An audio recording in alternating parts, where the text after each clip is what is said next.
the American dream that we're like fed as women growing up, the Hollywood stories that were shown, it's not real. And the only way, like I get told so often, like, why aren't you a famous actress? I'm not a Nepo baby. Are you seeing who get, do we see who gets the roles? You are now listening to Obsessed on PM Radio. I'm Penelope Dario. Enjoy the show. Hello, gorgeous Maddie V Baby. Hi. Let me start. Welcome to Obsessed. I'm obsessed with you. Thank you. Thank you so much for being here. I'm so happy to be here. I've known you for about 2 years. Really? Maybe a little over. I feel like, yeah, I guess it has been Like 2.5? 2.5. Yeah. And I feel like in the last year and a half, like you've changed so much. Like you've gone through so many transitions in your life. Mm-hmm. And I want to talk about it. Let's get into there's it. plenty. Yeah, So, there's so much. the biggest one, I feel like, and if you follow her on socials, like you probably know, Maddie was the most illustrious party girl in downtown New York up until about 18 months ago when you got sober. Yeah. And I just want to know a little bit about how your life has changed, how you're feeling physically, mentally, like what that journey has been like for you. Okay, totally. And you know what's so funny is that the catalyst of my sobriety was in this hotel. Oh, you're kidding. Oh my God, it happened here? It happened here. crazy. That was the last night I drank ever was here. In this hotel? My last drink ever was Misguided Rosé. Great way to go out. We Yeah. love Misguided. We love Misguided. James. Shout out James. Shout out We love James. you. Thank you for sponsoring Maddie's partying, and thank you for being so supportive in her recovery. I mean, he really did sponsor a lot of my partying. There was a night at LeBain where I got in a fight with a really good friend of mine. I sat on the VIP couch without knowing whose couch it was. It's normally ours. And I was yelled at by somebody there. They were like, "Who are you?" And I looked at them and I go, "I'm Maddie fucking Vasquez. Who the fuck are you?" It was such a tagline of mine when I was drinking. It should still be your tagline, I mean, it babe. still is, but it was said often. And James walked over and was like, "This is Maddie Vasquez. She can be wherever she wants to be." And that was also another tagline of mine, is I can be wherever the fuck I want to be. Handed me a bottle of Cristal, and I'm so sorry, LeBain, smoked a cigarette inside while crying into a bottle of Cristal. Sorry. Have you lived if you haven't cried into a bottle of Cristal? No, not at all. I wouldn't take that night back for anything. And so how's the sobriety been treating you? Like, oh man, the transition from being New York's most memorable New York's underground most memorable party girl. I mean, because everybody knew who I was from drinking. I mean, that's how I made all of my friends. That's how I just move to being Queen of Sobriety in New York City and the Lower East Side, which I think would be difficult for anybody. Sobriety in general took down huge walls that I didn't know I had, that were just I was being held back from so much success. Yeah. And I had constantly felt like, how am I going to do this? How am I going to get there? These are my dreams. These are my goals. And the second I got sober, It was everything. It wasn't clarity. I was on a pink cloud for probably a year because everything went up. I was making really good friends with people who I thought didn't like me. Previously to being sober. Because I just sometimes, even though I thought I was so genuinely connected to everyone all the time, I don't think I was able to actually really see that until I was sober, that I can be friends with people without alcohol. Mm-hmm. And be social without because alcohol. it's a social thing, of course. And then I got the shoots I wanted. I got covers that I'd always dreamed of. Everything flowed. And then I was able to be bi-coastal, which was a huge goal of mine. For years, I wanted to be bi-coastal from New York to LA.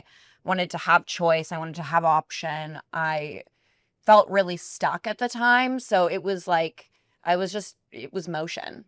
Yeah. Yeah. Yeah. So much motion. So much I motion. feel like when you sort of lift the fog of drugs and alcohol, it's like all of a sudden so many things become like so much more evident, as you Yeah. said. Like, that's the thing with substance use, is like we use it as a coping mechanism to get by. And it's like, in some ways, it makes us feel like our immediate hurdles are easier to cross. But then as soon as you stop drinking or using or whatever, it's like the lift of life becomes so much lighter.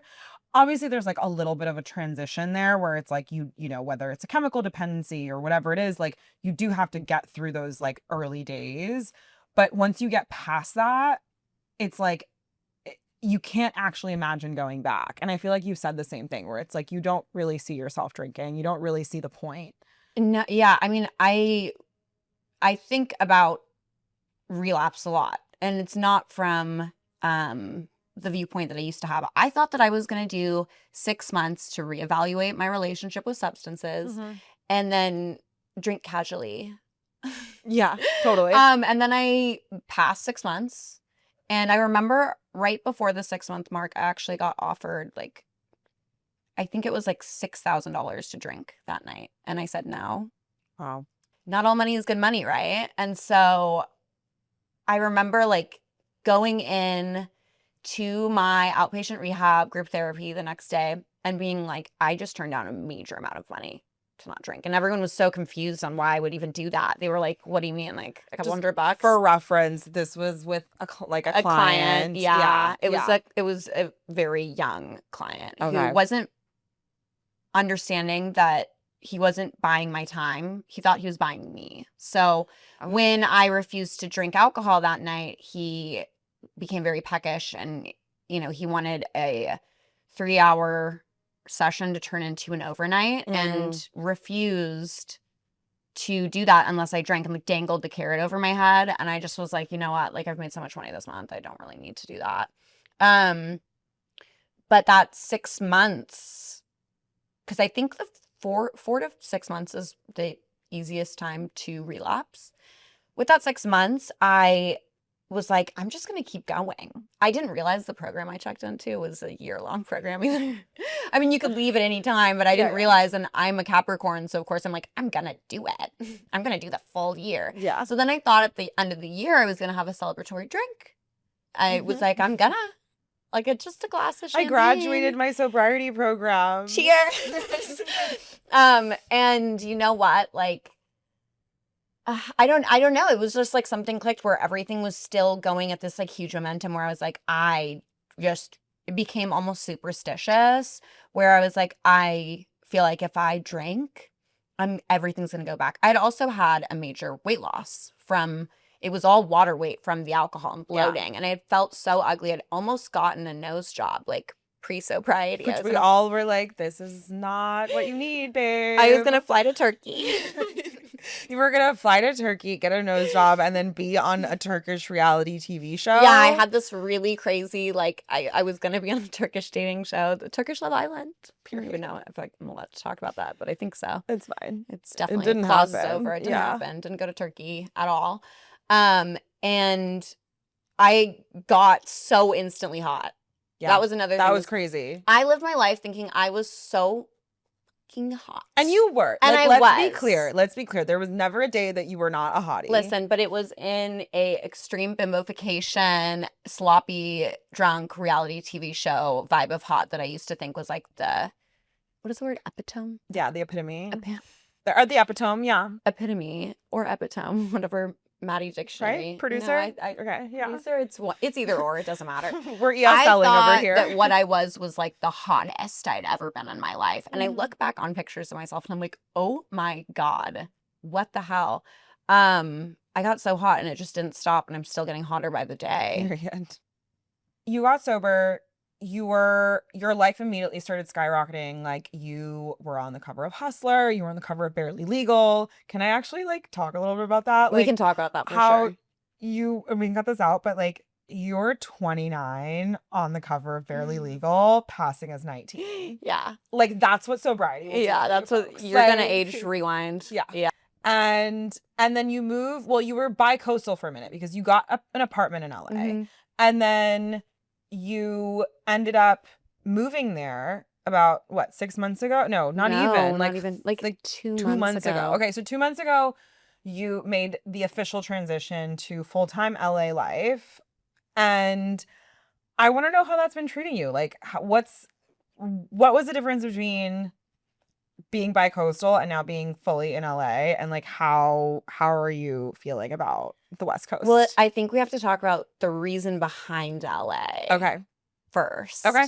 And that was I wanted to do studio corn. I had decided to transition out of doing full service work, anything in person. And I decided I wanted to do all online. I had a catalyst moment at a dinner party in LA when I was still bi-coastal that really made me decide that. I was sitting at a table with a bunch of really successful women that were all younger than me. And I was like, oh my God, like, this is what I want to be. I want to do this. And like, I decided that I couldn't do both. Energetically, I could not do both. It wasn't going to happen. I could maybe do both someday, but if I wanted to put my all into this and get where I wanted to, I had to quit full service.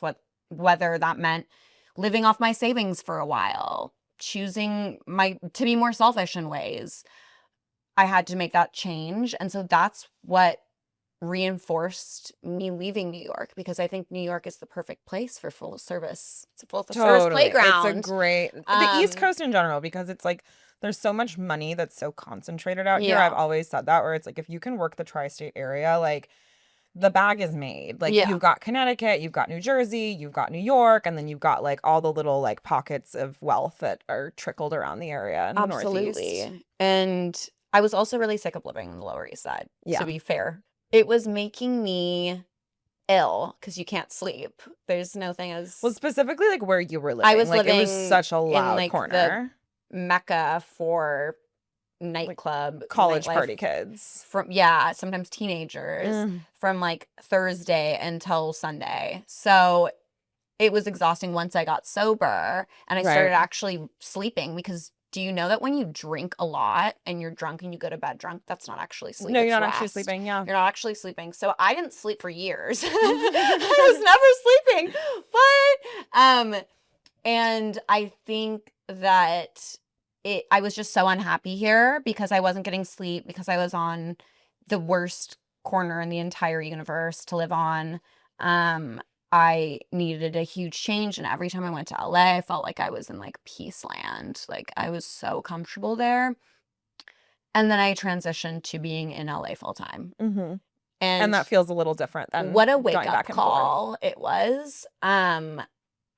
It's so funny because I think a lot of New Yorkers hate LA. And I would always be like, I don't understand why you hate it so much. Like, I go there and I'm like nature girly.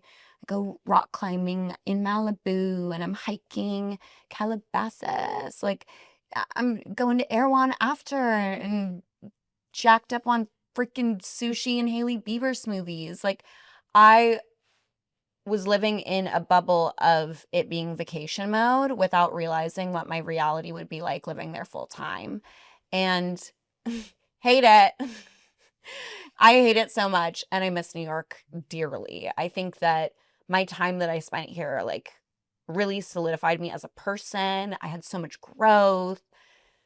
And community. I mean, that's just a given, right? I mean, we can talk about how I met Ripley and became a huge part of Dirty Magazine as kind of like a vibes maid, as we like to call it, a little cheerleader that's just, she's bopping around, she's having fun, she's a dirty girl. And like, dirty girl. I'm a dirty girl. I'm a dirty girl. I'm a dirty girl. My first Dirty Mag party, I went with an ex-boyfriend of mine. He was friends with a friend who was boyfriends of a photographer that was doing that night. There was a clap in the works between everybody, whatever. I had went jet skiing that day for the first time, and I thought it was going to be this like super cute Bella Hadid moment. I'm on the jet ski. I have my makeup. I'm in a little thong bikini, and I hate jet skis after that. And I walked in, and I think the first thing that I said to Ripley was, I just got gangbanged by the ocean. Gangbanged by the ocean. I just got gangbanged by the ocean. Salt water in all holes. I'm raw as hell. And I will never be doing that ever again. And that it was like an instant connection. And I met so many people. I met Mark Hunter that night. I met Lily Lady that night. I obviously met Ripley and just the whole crew. And I found my people for the first time. I don't think I ever felt so quickly connected to people than I did in that night. Like a sense of belonging. In a sense of belonging. Because I had always been told, like, being a whore is bad and you do not talk about it. And it's like something that you keep secret. Okay. Like, don't tell people about this. And my boyfriend at the time didn't want anyone to know what I did for work at all. So it was very hidden. And everybody was a whore at a dirty party. Yeah, totally. And so it's like, oh my God, I can talk about my life. I can talk about myself. I am able to be completely open without judgment. And first time ever, I feel like. Yeah, so liberating. Oh my God, extremely. I think I had so much fun that night. Yeah. So much fun. I mean, my dream of mine as a teenager was to get photographed by the cobra snake. And that night I got my first cobra snake picture ever. Oh my God. I was so hot too. I looked so good. I was the tannest I'd ever been. I got into the worst sunburn from Rockaway, and I self-tanned myself around that because only half of me was like dark. Because she's a beautician. Yes, I'm a beautician, special FX makeup artist. Yeah. So I just had this crazy sense of community in New York that I just built for years. And not to say I don't have a wonderful backing in LA and lovely. I've met some amazing people that I love so much, and I already miss after not seeing them for like a week. But I just think it's not my place. First off, it's not walkable. And your girl likes to walk. Okay. Yeah. We're healthy, we're skinny, and I like the freedom of being able to walk. I've never wanted to drive in my life. And you have to drive.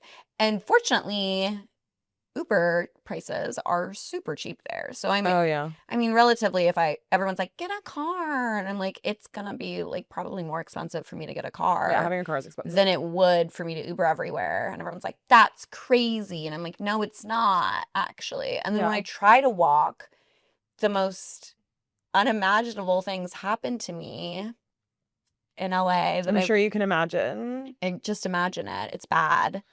I don't think I can say what happens, but it has to do with other people in cars pleasuring themselves in cars while Maddie walks by. While I walk by and they pull up on me, or people taking pictures, revealing themselves to me, or people taking pictures of me walking and sending them to me. That's fucked up. And it's something that has put me into a permanent psychosis. That's my reality. I don't think many people could handle feeling gang stalked in LA without being on methamphetamines. Fully. It's like insane. And it's like, it's not a psychosis, actually. It's my full on reality. Yeah. And it's been that way my entire life, but it's extra amplified there. And yeah, I'm not a huge fan of that. Yeah. And I've realized that there are two places I actually enjoy being in LA, and that's my Malibu Mermaid Cave. We love the photos. There's nobody there. Miriam shot you in that. Miriam shot me there. So beautiful. I take all my loved ones there. Oh, those pictures were so gorgeous, and Instagram made me delete all of them. That's so I fucked think there's up. one up, and it's still a really good picture, but the main ones were so gorgeous, and they said removed. That's fucked up. Maybe you need to submit a poem about freedom for the next issue, and we can publish some of those pictures in the next one. That's a good choice. That could be really fun. Idea. I'd love to include you. I love being included always. And then Petit Hermitage, which is a hotel / members only club. And the only reason I like going there is because you can chain smoke. The rooftop at Petit Hermitage is truly heaven. I mean, before I leave LA, because I will be leaving LA, I can't handle it anymore. But before I leave LA, I really want to book one of the suites at Petit Hermitage and do a whole photo shoot there, because I want to commemorate the only place that I actually like being. Yeah, totally. And it's so gorgeous. And no, I love the rooftop. Are you kidding me? Like, you can suntan naked. Yeah. Or I think just topless, maybe. Yeah, I don't know if you can go be full full coochie nude. out. Full coochie out. I've been full coochie out at Petit Hermitage. I walked around okay. completely naked. Oh, then there's But that was with Hidden. And we were having an dinner event. The you were talking about was the Hidden with dinner. Hidden, which is the new platform that is essentially like an OnlyFans competitor. Yeah. But it's run by sex industry. workers. Yeah. And it's great. It's awesome. The girls that they bring together are so amazing. And that's what I'm saying. Like, I still have a great backing and I'm meeting such amazing people that, like, there's a sliver of me that's like, you need to stay in LA longer. Like, your time isn't up. And I'm like, no, my time is up. You know what? Like, your spirit knows. Oh, it knows. You know what I mean? And I think that, like, at the time, it made a lot of sense for you to go out there. And I still say this, like, I don't think that it's in vain, because I think that, like, it's kind of like how I talk about New York, where it's like, I lived here for, like, probably nearly 15 years, 13, 14, 15 years. And I felt like I got to a point where I was like, I have put in so much time here, and I finally feel like I have sort of like a foothold in the culture here, and I don't need to be here every day clocking hours to keep that spot. Like, I need to, like, create meaningful work, and I need to be in a space where I can sustain creating meaningful work. Absolutely. And that for me is Miami right now. Like, I come to New York, I do what I need to do, and then I go home and I chill, and it's been really restorative. And I think that, like, similarly for LA, for you, like, you don't need 15 years in LA. No. Like, you already did many years in New York building the groundwork, and then you went to LA with a mission, and you were like, I'm going to plug into this new sphere of sex work as you're transitioning out of in person. And LA is a great place to do a lot of the video work, you know? And I think that, like, you've met a lot of people there. Those connections aren't just going to go away. Yeah, no, you know they're what I definitely mean? still going to be there. And wherever you go, it's going to be a good place to be, you know? Absolutely. Like, wherever you go, it's going to make sense for your career. It's going to keep the relationships that you've cultivated alive. Mm-hmm. And like, honestly, you're so smart. You're so resourceful. Like, truly. I mean, you could not have partied that hard and made it out alive and be someone who can be extinguished easily. No, okay? I can't. I literally cannot. Rock bottom doesn't exist for me. How low can you go? I can keep going more low. No, spiritually, I know I can't be there any longer. Yeah. And I'm a huge, and you have to listen to that. I have such intense spirituality and I have great intuition and it is. Well, selfishly, I want you in Miami. I know. So I'm not mad about it. It's a consideration. Okay, so in the spirit of LA, you went full blonde. Like, I feel like, honestly, your transition from, like, bi-coastal to, like, full-time resident of LA kind of mirrored your hair journey. It did, like, actually. I feel like when you first started going out there more often, like, you started going, like, lighter honey, and then, like, last summer, like, you went full blonde, and it was, like, shorter, and you were kind of, like, playing with different, like, ways to get the color that you wanted. And now finally, 2 months in, full-time LA, you finally got the long butter blonde. I finally figured out exactly what tone looks good on me. There's a story behind the blonde, though, and it is because when I worked with Ellen Stagg and did my test shoot for Hustler the week before, I still had, like, the honey caramel hair. The cunty honey. I was going to say cunty hair on accident. The cunty hair, which I thought looked really, really good at the time, and I still love that hair color on me. And my hair was healthier. But my mom's a hairstylist, and I've learned a lot. I was like, I need to be platinum blonde because that's going to land me the cover. It's going to give me this look that what man doesn't want to look at a platinum blonde. It is very few that aren't into blondes because we have so much fun. Some would say gentlemen prefer them. Gentlemen prefer blonde. No, but I was like, okay, we're going to do this. And then my hair was really short and I was like, I'm going to get extensions. I'd never worn extensions in my life. I ordered like so many different brands off of Amazon. Shout out Jeff Bezos funding my whore hair. Because now I get stopped all the time saying, you look just like Holly Madison, this is the best porn hair I've ever seen in my life. I'm like, yeah, no, that is my inspo was like 90s corn stars, Holly Madison, Playboy. Like, I wanted to look like that my entire life. Rock of Love was like my bimbo awakening that I watched in my friend's basement when we were like Not 6 Rock or 8. of Love. Yeah, I wanted to be Daisy De La Hoya. Did you want to marry Brett Michaels? Absolutely not. No, he was not my ideal man. Bam Margera was, though. I Okay, wanted Bam T. Margera. He wasn't into blondes, though, I don't think, Yeah, ever. But I still yeah. wanted him. Yeah, it was like I needed to be that. And it got me 2 covers Mm-hmm. in the span of like And a lot of money and in-person work. Yes. I mean, the blonde leveled me up to a level that I didn't know I had in me. I love being blonde. So you do feel like you're treated differently being blonde? Absolutely. Absolutely. In ways, I actually hate it because it's like the blonde is so like everyone gravitates to you because you're bright. You stand out being this blonde. You're standing out. People follow you. People think you're a celebrity for no reason. Like, maybe it's just because I'm really pretty and carry myself with my Leo rising, but I get that a lot. And so You are a celebrity. I have my micro celebrity. I'm a niche micro celebrity. Everybody knows me. Everybody's going to and everybody's wants to. Yeah, exactly. And I think I've also just looked up to, Hollywood starlets my entire life. Yeah.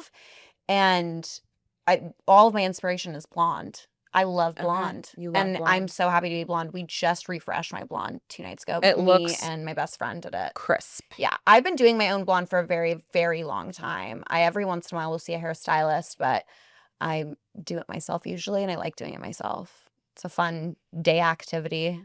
I've heard a lot of lore around like a New York blonde versus an LA blonde, and that like apparently like in New York, like don't at me colorists in New York because I'm sure there's many of you that are very talented.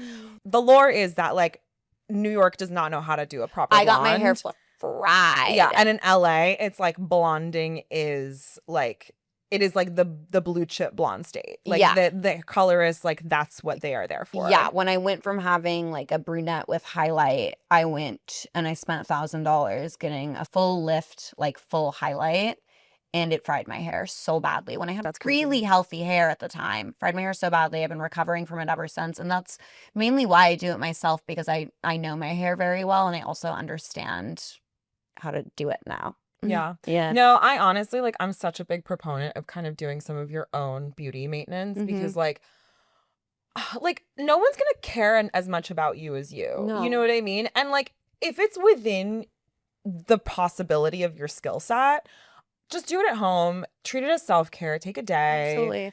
Sit down, do your own nails, do your own gels, like wax your legs, like, Definitely. I mean, give yourself a bleach job. Bleach, you be really careful with bleach. Really you need careful to with bleach. know how your hair reacts to bleach. But I would also say, and this goes back to the Hustler cover. I remember after I got approved, after the test shoot, I was told we're going to have a makeup person. I don't know, makeup artist. We're going to have a makeup artist on set for you. And I don't know if you guys remember how anxious I was about that, because I have been a makeup artist and I'm really good on working on all faces. You're so good at Give me a face. I will make you look the best you've ever looked. I hate when other people touch my face. I've never had a good makeup done on me. I always look weird, and it's because I have an interesting face shape, and not everybody knows how to do makeup per face shape. They know how to do makeup their way, not what's going to look good on your face. So I, had the worst anxiety about it, and like that was my hang up, was I needed to figure out how to put in clip-in extensions perfectly, and oh my God, I'm gonna have a freaking makeup artist, and what if I look so bad? And I mean, she's an amazing makeup artist. Yeah, we love her. They have books. She's absolutely incredible and just amazing. And so I wasn't super fearful of that. It just still scared me. Yeah. And I wanted to look my best, and I really wanted to get those covers. And she actually got sick. I had to do everything myself. And it was in New Jersey, and it was 90 degrees out, and it was 90% humidity. Terrible day. Well, thank God you were like mostly naked the entire time. I was mostly naked the entire time. And hosing off in a backyard. But I got eczema on my from rolling around in the grass. Yeah, you told me you like found grass like inside of you. Yeah, later and that I day. literally I swelled up, and it was the craziest thing ever. And yeah, I was dripping wet the whole time. My hair was soaking wet. I was soaking wet. I had to switch from a very bare like makeup, no makeup face to a smoky eye. And I was like, oh my God, the pictures are going to look Smoky eye so in bad. 90-degree humidity Yeah, I is was something. and that was after my extensions had already been put through the ringer, and my natural hair is so curly. I was like, oh my God, I'm going to look so terrible. But they all came out so beautiful. It's an incredible shoot. Absolutely incredible shoot. And yeah, barely legal. We got barely legal for December of 2025, my birthday month. I was 19 years old for that. You got barely legal after Hustler, right? No, barely legal was first. First, Hustler and then was Hustler second. second. Yeah. Barely legal for my birthday month. We had a rager, an absolute rager. Yeah, your quinceañera. My quinceañera that I never got to have. Yes, Maddie Vasquez, people. Look her up. Look me up. But yeah, it was an absolute rager. It was so much fun. And then we got the Hustler cover. I found out about that when I was in LA getting coffee. Okay, so you do this shoot with Alan Stagg Yes. in New Jersey in the middle of summer. You knew that you were going to do a cover, or this was just kind of like a test? No, you don't know. So there's a test shoot that they'll do sometimes. Send it in. If you're not like a major star and, you're not like a big corn star, whatever, and they don't know who you are, they usually will probably ask for a test shoot for almost anything. So we did a test shoot and they approved me. And then we set up the date for the actual shoot. And no, nothing is a given. It's not even a given that you're going to even be featured if they don't like the photos, which is for a lot of things that are major publications, right? Yeah. They have the resource to just be like, we don't want that. Yeah, well, there's a lot of moving parts. There's a lot of moving parts. So what was like your first thought when you got the text that you're going to be on the cover of Hustler? Ellen actually called me. She was like, I need to talk to you about something, or she said something along those lines. Did you think you were in trouble? No, I didn't think I was in trouble. I think I was like, oh, it must be about just something that she wants to do. And she calls me and she like really sneakily like was like, and you got the cover of Hustler. And I jumped for joy and screamed on the corner of Santa Monica and Fairfax, and I screamed at the top of my lungs and ran to the coffee shop, and I told them everything, and they were all excited for me, and everybody was excited for me. I think I called my mom. Aw, that's so sweet. Was she proud? Of course. Yeah, of course. Of course. Of course. And then you found out about Barely Legal pretty shortly after the shoot. No, because the shoot was in summer. I think they tell you like 2 months before the cover drops. So Right. I found out in like October or November. Oh, like around, no, because I was already sober. Around my 1 year. Around Yeah. my 1 year of sobriety, I found out I got the cover of Barely Legal, and that was such a present. And also it was such a return on investment in self. I was like, oh my 100%. God. Yeah.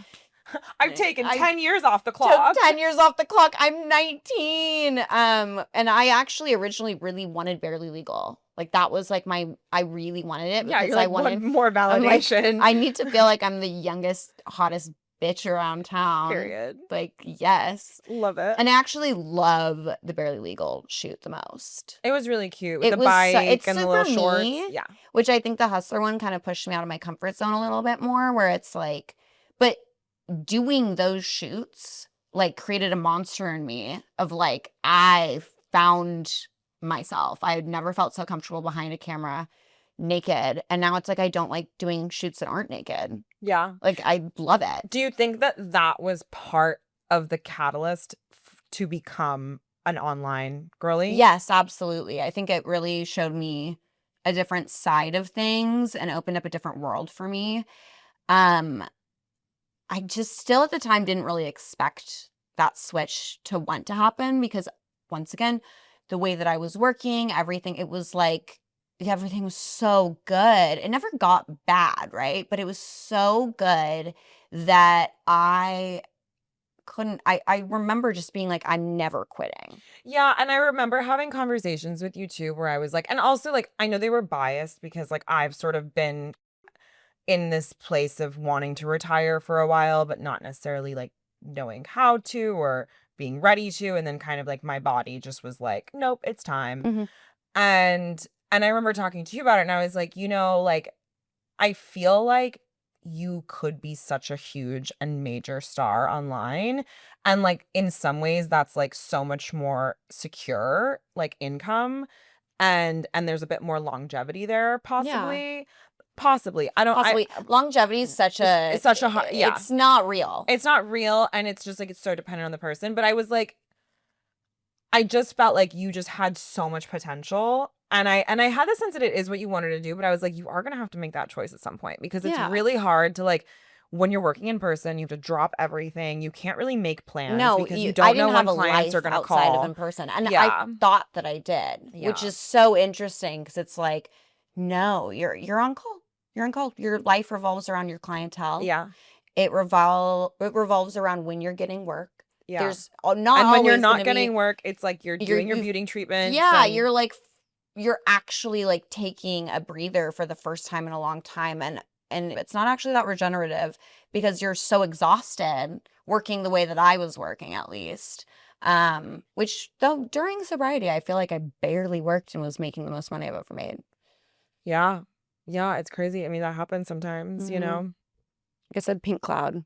Pink cloud. Pink cloud. Yeah. Okay, so I want to talk more about this transition from IRL to online because I think there's so many benefits to working online and sort of like making your own hours and making your own schedule and not sort of having to get like pulled out of your life to like go see clients or whatever. But at the same time, like I do know that like from my own limited experience of working online, I think this is probably why it didn't work out for me is like I just like it's hard for me to like live in an echo chamber of like my own image. And I can imagine that that's a pretty intense transition because working in person makes you realize how much it's women that are so hyper fixated on being perfect and men will actually accept like you as a human a lot more than you would think, especially even as a sex worker. Yeah. And I think there's something really freeing about that where you're like, every hair doesn't have to be laid perfectly. And like maybe my nail polish can be chipped once in a while. And like whatever it is, or like 10 pounds on me, guys like better than 10 pounds less, you know, on certain things. But when you're working online, you don't always have like that kind of affirmation of your humanity. You're kind of like forced to like commodify yourself to a different degree. How has that been for your mental health? I got rid of everything that I owned that was client oriented. So I had a whole half of my closet that was dresses, outfits, all organized by color, mainly all black. That was for seeing clients. I got rid of bags that I call my whore bags because like designer bags. Yeah, designer bags that were my whore bags because it was like I could fit everything in my Gucci Marmont. And it was also really discreet. I was the most discreet outfits possible for me at the time. And they were what my clients wanted to see me wear. And I hated wearing all of it. I always felt like I was like really method acting a lot in person, which not in turn with everyone, but there's a lot of clients that wanted a specific version of you. Yeah. And I think that that's also really difficult. You have different voices that you might use. Like, I don't even know what my real voice sounds like because I still use a client voice sometimes. And I'm like, what the heck? Totally. And I think you lose a lot of yourself when you're working that way in the kind of environment I was working in. I wasn't a dom. I wasn't a sugar baby anymore. I was a full service escort, high-end escort. So you need to be poised. Yeah. You know, you need to be polished. Yeah. And as somebody with neck tattoos, there's extra emphasis on that for sure. Yeah, 100%. I got rid of my Chanel scarf that I would tie around my neck. Yeah, I've been through that too where like I moved to Miami and I kind of like the move happened so fast that I didn't really have time to get rid of everything. And I got there and like I don't have a ton of closet space in my new house. And so I also don't need all the fucking clothes I have. I realized that too. I Yeah. was sitting looking at my closet being like, I never wear any of this. I don't want it. I literally sold so much stuff that was all presents, things I never bought. And it was stuff I didn't need anymore. It was so useless. Yeah. I've been in that process in Miami, and it's like there's just I don't use a lot of the clothes. It's hard to get rid of them for me for some reason. I had a really hard time with it too. Yeah, I think month 3, or I don't even know how long it's been now, but I think month 3 is when I really started getting rid of stuff. You pulled the plug so fast, because for me, I retired. It's been a year. But you also were in it longer than I was. I was in it for a long time.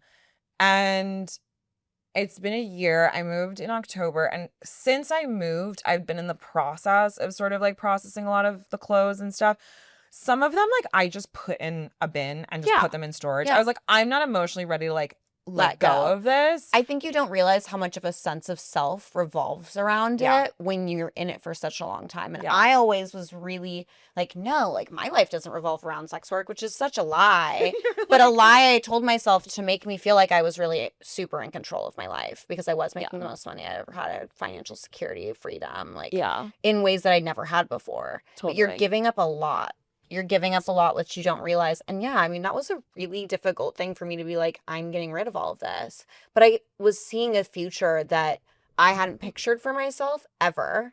And that was such a big thing for me. And so I think, once again, this super spiritually, I am a big fan of letting go of things and items that you've held on to for specific reasons. I remember I had an ex-boyfriend where he left something in my apartment, and I hated that man. I hadn't talked to him in years. I found it like so many moves later. I'm like, why do I still have this? Oh my God, I don't know why I couldn't throw it away, even though I knew I was never going to see him again and I didn't like him. I couldn't throw it away. And when I finally did, it was so releasing. And I just knew that it was something I needed to do very immediately. Yeah. Because if I'm so sure that this is the path I want to be on, that means letting go. Yeah, no, I definitely feel that way. And I feel like, I guess it's hard to tell if there was like a part of me is having a hard time throwing this stuff away because I want to leave that door open somehow. But I also know, like, I don't think I'm going to walk through it. Like, the World Cup is happening right now in New Jersey. And you have seen the stats on the... I know. Yeah. And that was also a huge reason of why I wanted to move to LA, because they're having the Olympics. Oh, maybe. There's something crazy happening in LA where I'm like, oh, money. Yeah. There's going to be money there. Yeah. So I really wanted to be living in LA during that time. Totally. So I wanted to secure my life there. And it's so funny looking back at that now, because I'm like, oh my God, I look at LA like one of the biggest mistakes I've ever made. It's not a mistake. It's all gonna it's all gonna growing. make sense. It's all growing. It all makes sense. So, as someone who's been in the adult industry in many different forms over the last few years, but has also been working with indie magazines and has produced photo shoots and like literally produced like the 3 episodes that we filmed earlier today. Maddie is a girl that wears so many hats, and not just that, but like you're an incredibly crafty person. Like you are are you licensed beautician? No. Fully unlicensed beautician. With all the skills of a license holder. And you also like, you're so good with your hands. Like you're always like making candles or like drawing and like just doing beautiful like crafts with your hands. And you've chosen to do sex work, and you seems like you love it. Like truly, like I think there's few people I know that actually love the work as much as you do. Not that most people I know don't, but I feel like you really enjoy it. You really see your future in it. You've really invested a lot in your career. And what do you have to say to people who ask, like, Maddie, like, you're so talented. Like, why don't you do other things? Like, what's your backup plan? I think it's a really easy question to ask without the easiness of what that means. Mm-hmm. And I think it really discredits anybody that sees sex work as a job as well. I think that like sitting there saying that you're so smart, you have all these talents, why do you do this? And it's like, don't you think that being smart and having talent is why I'm good at this? Exactly. The women in this industry are some of the smartest women I've ever met. Like they speak Mandarin. And let's go back to your initial muses and references. Yeah. Like, we're talking Marilyn Monroe, we're talking Jean Harlow, we're talking what's her name? I always forget her name. Mansfield, Jane Mansfield And I grew up thinking like these women were bimbos, these women were whatever, because that's what everyone tells you. us. And then like in the recent years, like I've looked more into Marilyn's history, and someone was telling me how like her and I'm forgetting the name again, Jane Mansfield would have arguments over like philosophy and religion. They're the smartest women. Yeah. We are so smart. Yeah. And it's so discrediting to be told, you're so smart, why don't you utilize that? I am utilizing it, and I make more than you make. Period. And will ever make, and I'm not in debt. Yeah. And like that's what makes me smart, right? Yeah. Yeah. And it took me such a long time for that like switch to flip in my brain. I worked so hard as like a young woman. And I think once again we all have internalized whorephobia. I remember thinking I would never do something like that. Yeah. And it was because that was really projected onto me, not because of how I grew up or anything like that. Grew up on like with lesbian grandparents and grunge artist musician parents, you know. It was because I saw it a lot in young men and how they talked about women. I, you know, in my way and with our pleasantries, I never wanted to like not be so, it was almost like very people pleasing, and also like needing to prove to myself that coming from so little, I could work hard. That American dream isn't real. Yeah. It's not a real thing. The American dream that we're like fed as women growing up, the Hollywood stories that were shown, it's not real. And the only way, like I get told so often, like, why aren't you a famous actress? I'm not a Nepo baby. Are you seeing who get, do we see who gets the roles? There's some nepotism involved always. I would have to suck dick to get there. Yeah. So it's one way or the other. It's one way or the other. I'm sucking dick either way.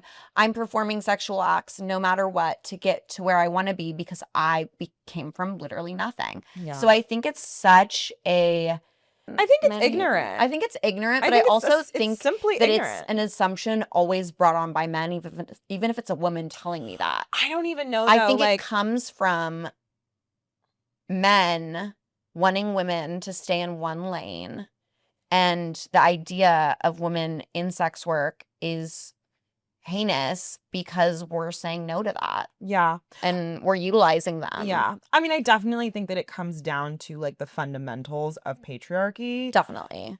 Robbing us of our agency Yeah. and like of the knowledge of our power. But I think beyond that, like I actually do think it's a lot of women. Like, No, think it about is all a the lot women of that are so women. fucking mean. Like when you They're were a party girl, mean. think about all the women that were so mean to you. So mean to me. You'd go into a party, you'd be so bubbly, so nice to everyone. Like, God forbid you want to get drunk.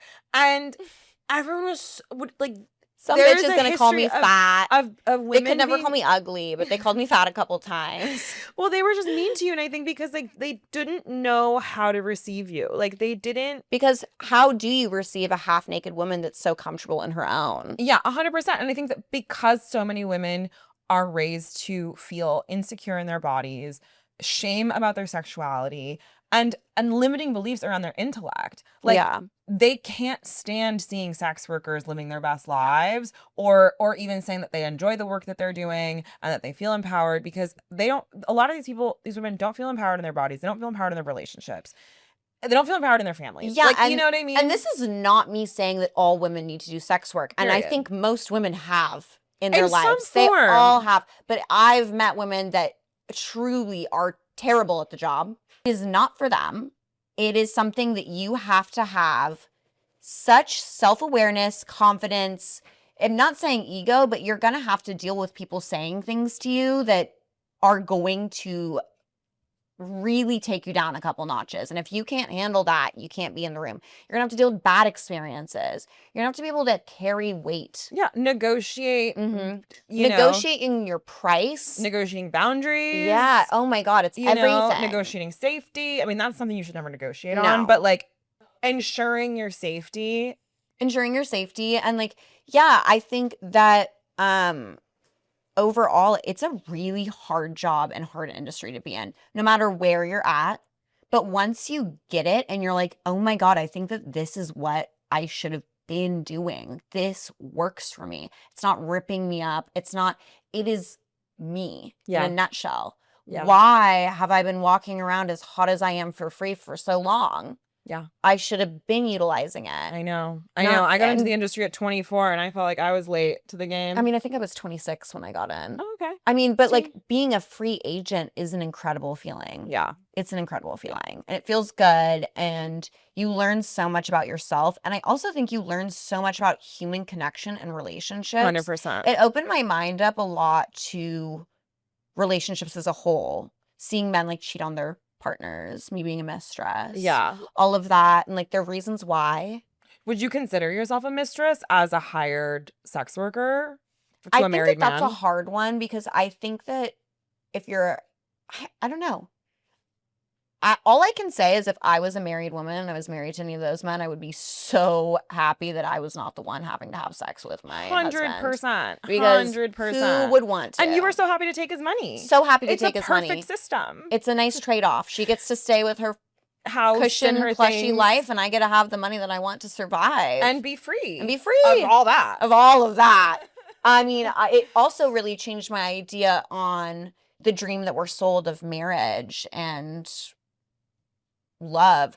And I'm not saying that I want to be a polyamorous couple or even have an open marriage or anything weird like that. I don't feel that way at all. Sorry, not weird, but to me, I would never do that. I like to have my partner be my partner. You can have preferences, girl. It's That's my fine. preference. My partner's my partner no matter what I'm working Yeah. because work is work. Yeah. But it really just like I felt like I was so black and white on the topic of that and like cheating and having multiple partners and all of those things that it really like changed my mindset on a lot of things. Like a Yeah. lot of things. And I Yeah. can't really say like where those things shifted, but I know that it created like an open-mindedness where I can understand people so much more than Yeah. I used to. It released a lot of judgments for different people. It really created like this idea where it just opened my mind up so much more. Yeah. I always thought about like in-person work as like I'm a doctor. I thought about it like I'm Mary Magdalene. And then like, okay, remember when I would say this and be like, I'm a doctor. I'm a saint. I'm the reason your boss is giving you a raise and is coming in when in a really good mood. Yeah, is yeah, because yeah. he experienced paradise with me the night before. 100%. And was able to do whatever he needed to do. And I think that that's a really interesting thing when it comes down to what full service is, because I think it's different than all forms of, each form is different, but I think full service, There's a spiritual component to it. spiritual I component. absolutely agree. And so I agree with you in that like there were so many times where I realized like, wow, like my body is a vessel for this client to experience divinity. That's exactly You how I know? felt. Well, you And- took the words out of my mouth. I mean, it's just true. It's true. It's true. It's a truth.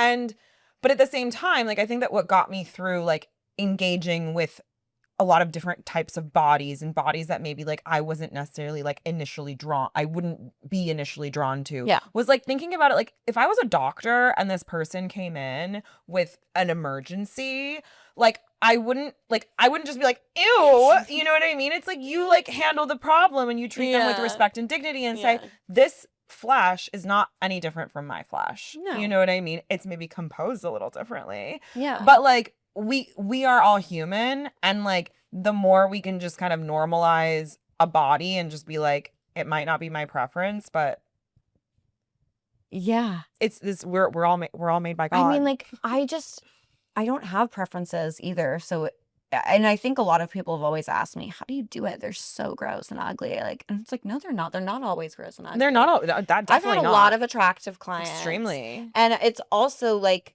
you're not going to sit there thinking about what they look like in the moment. That's just not where your head's at. And if you can't level with that, then don't ever try. Don't ever Don't try. ever try. Yeah, 100%. Once again, it's a judgment-free zone. yeah. But to go places, I've gone places that you would never think about going. Honey, we've seen things. I've seen some things, but it's made me a better person. Yeah. I fully Yeah. believe sex work has made me a better person. But do you think that in-person or online sex work could ever give you that life experience that No. you got doing not at all. Full Not at service? all. Full service, you get a completely different experience than anything. Yeah. It's so compassion intimate. for humanity, I think really expands. Absolutely. Absolutely. I mean, Whereas like with online sex work, I would argue to say that your compassion for humanity might restrict a little bit. it absolutely has. Yeah.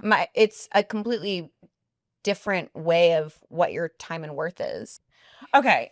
So you're in LA now. You are on your path to becoming the next 0.0001% baddie on OnlyFans.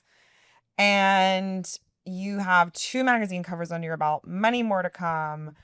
You're not sure about LA. What is the next move for you? Where can we find you? What's happening? You know what? I'm lost, and I think the next couple months are going to really determine all of that. I get a boob job next month with my best friend. We're getting matching boob jobs. It's my 30th birthday present to myself. Amazing. Super excited about it.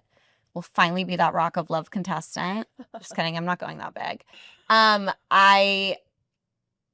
I think I need to reevaluate some things. Yeah. Like, absolutely. And I think that that's okay. I constantly always tell myself, like, you can't fail unless you let yourself. And I don't think about leaving LA as a failure at all. But I think that in the last couple of months, my idea of what I wanted at the beginning of the year versus my idea of what I want now has changed drastically. Yeah. So I think there needs to be some reevaluation. But I'm pretty happy with how I've made my decisions in the last couple of years. And I'm just going to trust myself. Yeah, And 100%. you guys can find me in a lot of places. But always find me on Instagram, Maddie V Baby. Or BB Maddie V on OF, but because just in case Instagram takes me down, that's a whole other topic of conversation. We'll get into censorship. That'll be a different one, another day. But yeah, I'm not going anywhere. I'm just gonna keep going up. Yeah. There's no choice. Yeah. If you want to find her, look up. Look me up.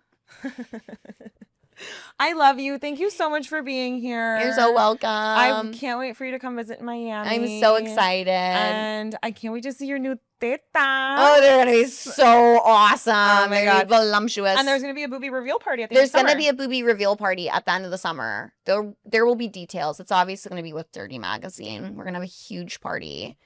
It's going to be really awesome. My Amazing. concept for it is great. Creative director mode, production on. Event production on. Yeah. Wait, can you share what the theme is? The theme is women. Oh, yeah. The So theme is like boobs. it's boobs. Like the theme is boobs. There's going to be activities. There's I going to love- be performances. There's going to be DJs. We're going to be dancing. We're going to be shaking boob. shaking. There's going to be maybe a contest as well. I can't wait. I know it's going to be really A fun. wet t-shirt? Definitely.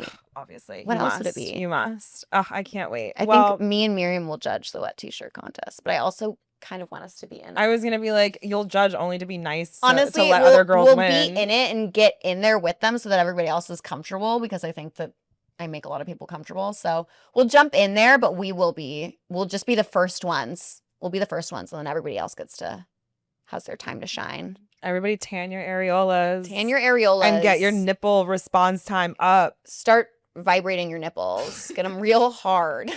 Get We'll 'em- have a bucket get 'em of ready ice. now. We'll have a bucket of ice for you. Period. Yeah. On that note, get ready, guys. No. Okay, wait. You have to do a Polaroid? Oh yeah, Polaroid, and we're done. We're done. Woo! Those nipple hairs, ladies. Braid Gel them down. Gel them down. Braid them. Braid them, please. Braid them. I want them braided. The nipple hairs. Yeah, it wouldn't be fair for us to No, we can't. compete in the t-shirt contest.